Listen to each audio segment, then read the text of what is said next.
Hi friends, welcome back to my channel. It's Marika Lake here. I live on the west coast of Australia with my hubby Greg and our 4 kiddos whom we homeschool. I have Will who's in grade 8, Em is in grade 4, Cruz is in grade 2 and little Jackson is in pre-primary. And we have been homeschooling here in the Lake House Homeschool for 4 years now. And in today's video, I'm going to give you some tips and tricks about how you can turn your homeschool days from chaos to really great structured learning. This video topic was actually a request from one of my lovely viewers who sent in a question that they said they'd love to see a video talking about how to take your days from feeling so chaotic to be able to get into structured learning in your homeschool.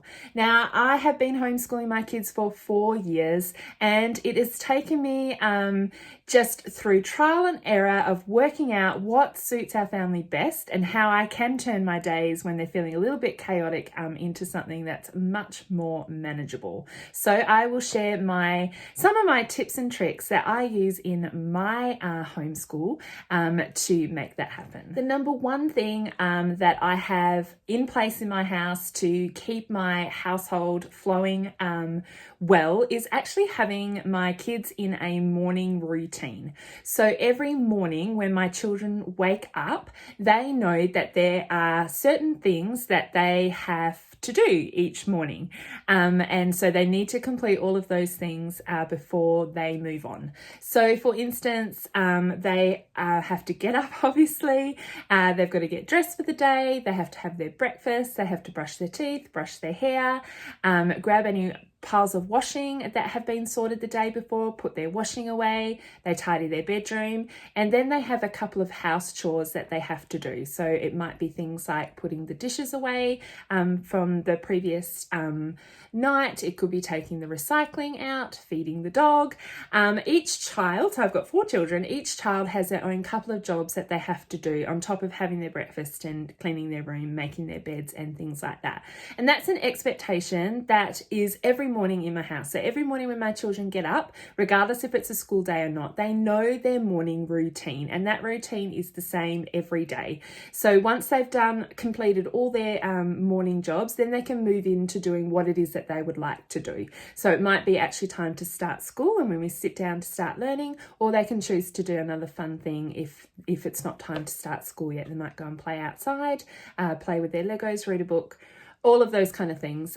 So a morning routine is really, really helpful. Kids actually thrive in having a routine set. They know their expectations and they will, generally children will do really well knowing what it is that they need to do. And then I find that when I get up, I'm not chasing them to do all the things that they need to do, not chasing them to have their breakfast, not chasing them to clean up their room. It's something that they know that they're supposed to do. Sometimes I might have to remind them because they might forget, but I'm not having to worry about that. They take care of that. And that also takes the load off of me as well. I'm not rushing around in the morning telling the children what to do or getting all the jobs done, like the dishes and the recycling and feeding the dog. I'm not having to do everything because the children are helping me out with getting the house kind of sorted in the morning, so that when we finally do sit down for homeschool, all of those kind of morning jobs are taken care of, and then we can sit down at the homeschool table and just purely concentrate on our homeschool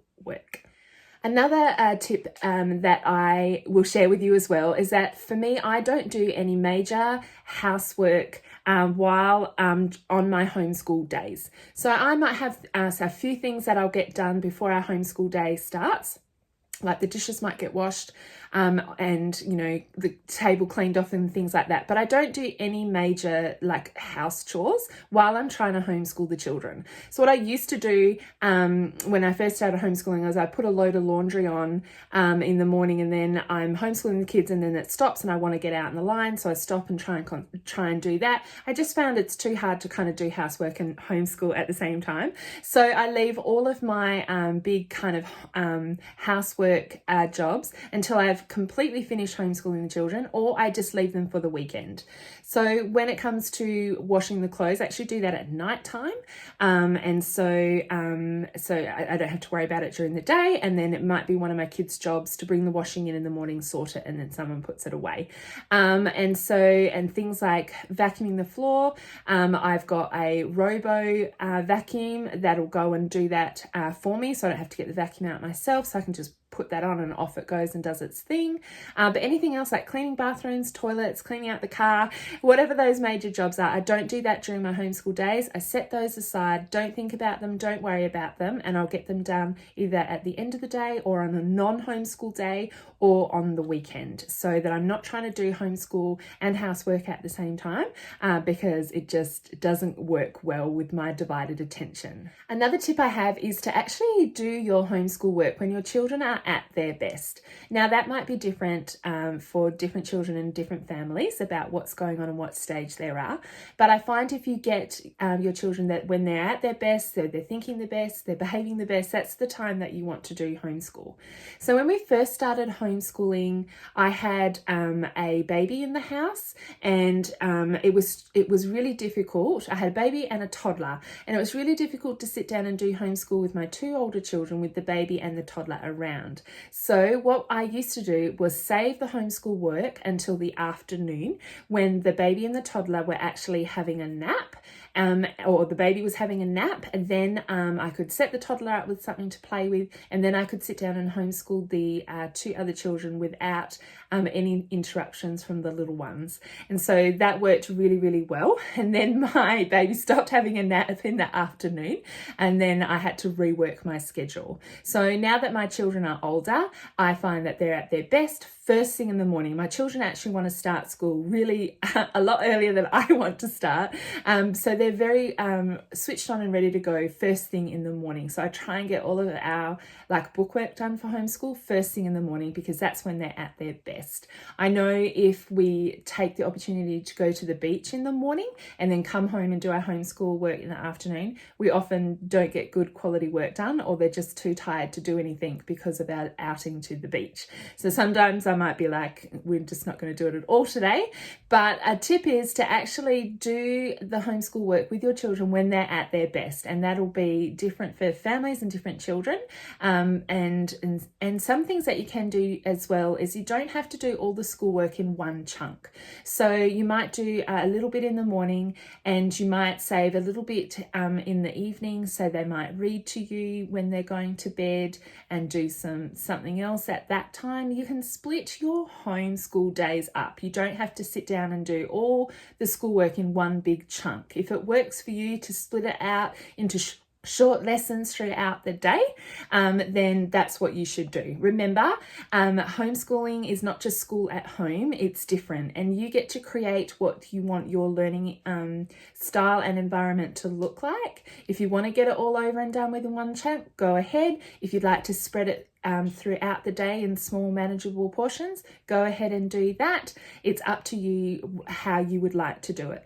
And sometimes it might be a process of you actually finding out what that looks like. So you might not get that straight away. It might take you a couple of terms, a couple of months to find out what rhythm suits you and your family best, and then go ahead and operate in that. Don't worry about how anyone else does their homeschool. Just find out what really works for you and go with that. Another thing that can help is to inject some fun into your homeschool days. Sometimes it can just be super boring to get up every day and do our homeschool work every morning. And so just make sure that you're injecting some fun into your homeschool days. And so this is what we do in our homeschool. We only do homeschool work 4 days a week. And on that 5th day, which so here you go to school for 5 days a week, so we do homeschool 4 days a week, and then on the 5th day is a fun family day, and we'll take that day to go out and do something fun as a family, educational, and sometimes not education, just purely for fun. So I'll use that 4th day to that 5th day to go to the museum. We might go to the zoo. We could do fun things like we have places, the trampoline parks here called Flip Out or Rebound. We might go and do that. We might go to the movies.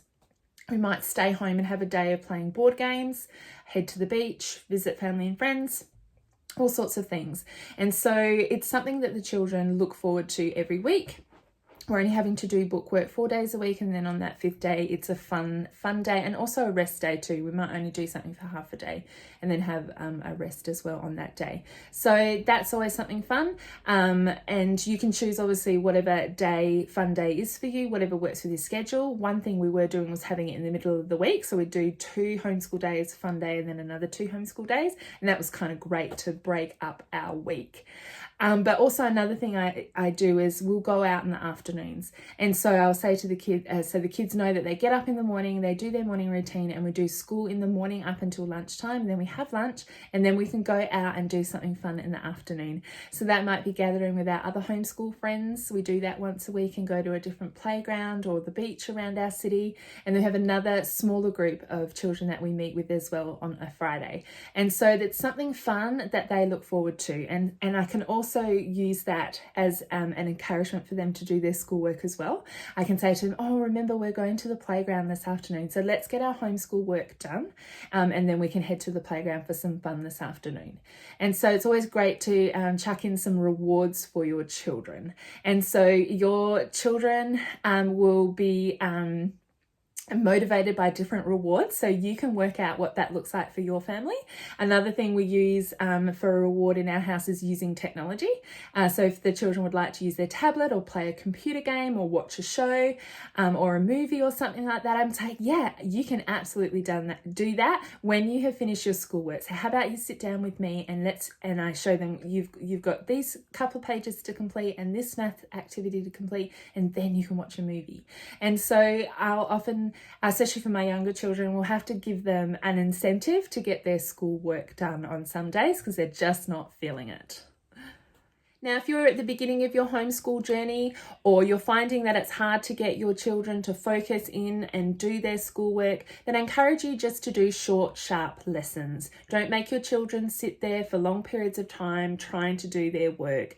Just work for 20 minutes and then stop, and just get what you can get done in 20 minutes. If you don't finish the lesson that's set out in the curriculum or the book, don't worry about it. You'll just pick it up again next time. Just work. I find if you work just for short, sharp periods of time, the children will retain, their attention for that 20 minutes, and then they can have a break. So you might just say, okay, we're going to start school now, and we're just going to do 20 minutes of language and literacy, and after that, you can go and play with your Legos, and just get a good 20 minutes out of them, and then they can go and have a break. So just short, sharp lessons in that beginning, or if it's just too chaotic, will really, and as they get used to being, especially if it's your first year homeschooling, they will take a while to get used to doing schoolwork at home.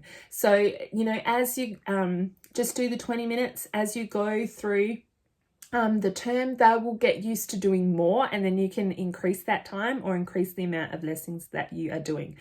But at the beginning, or if it's feeling too chaotic, just do short, sharp 20-minute lessons, and you might only focus on like 3 subjects in a term. So here in Western Australia, we have 4 terms throughout the school year. And so in term 1, you might do language and literacy, math, and then add in an extra subject. Don't feel like you have to do all of the subjects at once. So in term 1, you might just do language and literacy, math, and science, and just focus on that. And then the next term, you might do language and literacy, maths, and instead of science, you might focus on history. Just do those 3 things. Don't try and overload yourself. If it's the beginning of your journey and you're all getting used to homeschooling, start slow. You don't have to do all of the things at once. You will need a period of getting used to this thing, getting used to teaching your children, them getting used to you now being their teacher, not just mum. And so settle into the process. Don't overwork yourself. Don't overload yourself with too many things. Just start small. So over a year, you'll cover all the subjects that you need to cover, but you might just do them 1 a term. And so, yeah, that I really recommend doing that. Short, sharp lessons, and just pick 3 or 4 subjects to work on a term, and then change it up for next term. And then some days it is just too chaotic and I cannot get in the headspace of doing homeschool, and so we decide not to do homeschool work at all. I definitely have days like that where I might be feeling sick, or the children are tired and there's some not great attitudes going on, or there's just too much going on, or we're really tired after the weekend. And some days I just go, you know what? We're not going to do our schoolwork today. And that is a-okay for you to do that. Sometimes we just need a rest, we just need a break, we just need a break in routine, and it's okay to do that. And so I might say to them, okay, well, we're not actually going to do bookwork today, we're just going to have a fun day today. So we're going to start off, let's play a card game or a board game together. Then I might say, hey, let's put on something to watch. And then what I choose for them to watch, I just try and make it like educational. So there's plenty of great stuff out there that you can watch on all sorts of different subjects that they feel like they're having fun because they're just watching something, but they're actually learning something at the same time. I know there's a YouTube channel that my little boys love. It's called Jonathan's Blue World, and it's all about the ocean and ocean animals. And they could sit there and watch that all day. So if I put a couple of episodes on for them, they think it's the best because they think they're getting away with just sitting there watching, but they're actually learning things. And so we might play a board game, let's watch something together. Hey, let's look at books together. Let's go to the library. If you have to get out of the house, go to the playground, go for a walk. You know, it doesn't have to be them just sitting around making the house chaotic or sitting on technology. Like, you can actually do things together that will be super fun. It's great bonding time, and they're still learning even though they might not be doing their paperwork. And so when it all just feels too much, just set the housework aside, set the schoolwork aside, and just have fun with your children. That's why we homeschool our children. We want to spend time with them, and good quality time with them, and not always be at each other to do their work and things like that. So sometimes if you need a break, just push the schoolwork and the housework aside and pick a whole bunch of fun things to do together. Art is another one we love to do. We get the paints out and the colouring in. Whatever it is that your family enjoys doing, I encourage you to do that on those days where it just feels too chaotic and you just need a break. Then have a fun family day together. And my last tip is to have a clear routine set out for your children. I often find that my children just want to know what's happening in the day. And they'll often do that as soon as we wake up in the morning. They'll be like, what are we doing today? Example, if it's a Saturday or on the weekend, they're like, what's happening today? I want to know what's happening. And so if your children have a clear understanding of what's happening during the day, should be able to move into doing your schoolwork a lot easier because they know that it's coming. They have this understanding that this is at some point today we're going to do our schoolwork, and so they should hopefully have a bit more acceptance with that. And so that's what I find that works for my younger children, that if they have a clear understanding of what it is that is expected of them in the day, they just work so much better. And for one of my boys, they actually need to know the amount of work that they have to complete to be done. And so I will always share with him what he has to do today to be finished school. And so I will say, you've got to do 3 pages in this book, you're going to read aloud to me, you're going to do 2 math activities on Maths Online, and whatever else it is, that's what you have to do today. And so that is really helpful for him. And if I don't tell him that, when we're doing our work, he'll be constantly asking me, how much more have I got to do? How much more is there to go? Or if it's not what he has to do, it might be a time amount. So I might say to him, we're going to work for 20 minutes on language arts, we're going to work for 20 minutes on math, we're going to read aloud for 10 minutes, you're going to read to me for 10 minutes. And he might not understand time concepts and things like that, but he has an understanding of what it is that he needs to complete before he gets to move on to either having lunch or the fun thing that we've got organised. So sometimes having clear expectations for for your kids is also really helpful as well. And I know that my older children, they know what it is that they have to do, and they actually just set about getting it done. So there is some schoolwork that they need to sit with me to do, but there is some that they can do independently. And so when they know what it is they have to do, they actually just take it upon themselves to get their books out, sit down and complete their work without me actually having to say anything, because they know what is going to happen today. They have clear expectations and they're quite happy to carry them out. And then it becomes no fuss for me, which is excellent.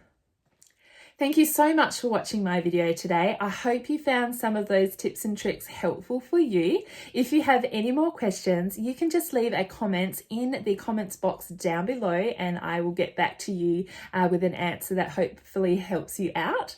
And if there's also any videos that you would like to see on my channel, you can pop your ideas down there in the comments box down below.